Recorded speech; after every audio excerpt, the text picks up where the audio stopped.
Welcome back to Reading in Strange Places with Mr. Nelson. We're going to read half of chapter 6, titled Reuben. That's Mr. St. Clair. When he arrived in his classroom on a Monday morning, Trevor was already seated.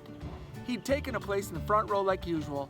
They looked at each other briefly, Reuben sensing something unsaid on the boy's part. "So what's on your mind this morning, Trevor?"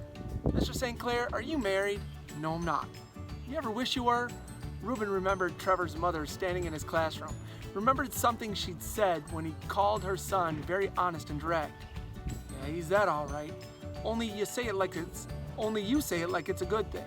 In fact, Reuben remembered Trevor's mother often, at odd moments, with no seeming connection.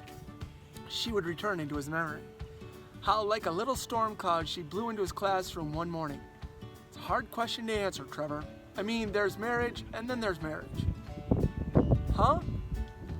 There are good ones, and there are bad ones. You sometimes wish you had a good one?" "Okay, I give up. What is all this about?" "Nothing. I was just wondering." Mary Ann Tellman wandered in. Not surprising that she would be the next to arrive. She was the only other student Reuben knew for sure had accepted his extra credit assignment. She was cute, popular, the potential cheerleader type about which Reuben tried to hold an open mind, but her approach to his class and assignment seemed insincere and staged, reminding him that Trevor's project remained a secret. And a good secret it might prove to be, paying forward. He should have asked about that before the rest of the class began to arrive, but Trevor's strange question had thrown him off his game. After class, Trevor filed out last, and Reuben raised his hand to flag him down, opened his mouth to call Trevor's name, but once again, Trevor proved quicker on the draw. "I want to talk to you again," Trevor said, turning and stopping in front of Reuben's desk. He jammed his hands deep into his pockets and waited until the last of the other students had gone. Little sweeps of his eyes and a slight rocking in his heels revealed something, but Reuben wasn't sure he could properly decode it. A little nervousness, maybe. Finally, he was convinced they were alone. Trevor said, "My mom wants to know if you'll come to dinner tomorrow night." "She said that?" "Yeah, she said that." And that little place in Reuben, the one he could never properly train, jumped up to meet her kindness despite his caution. Maybe she didn't dislike him as much as he had thought, but even Reuben's heart could sense when something didn't fit.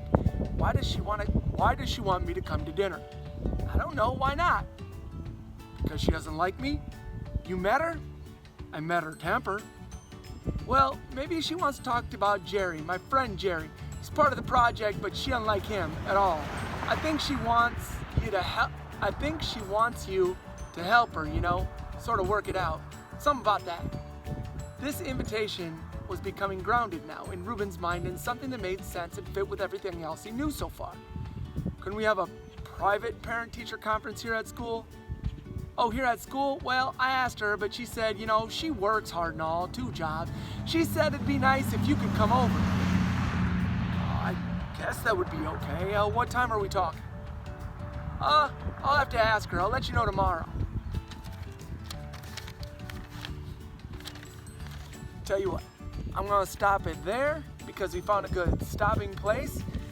We'll stop for the second installment of Chapter 6, Reading in Strange Places.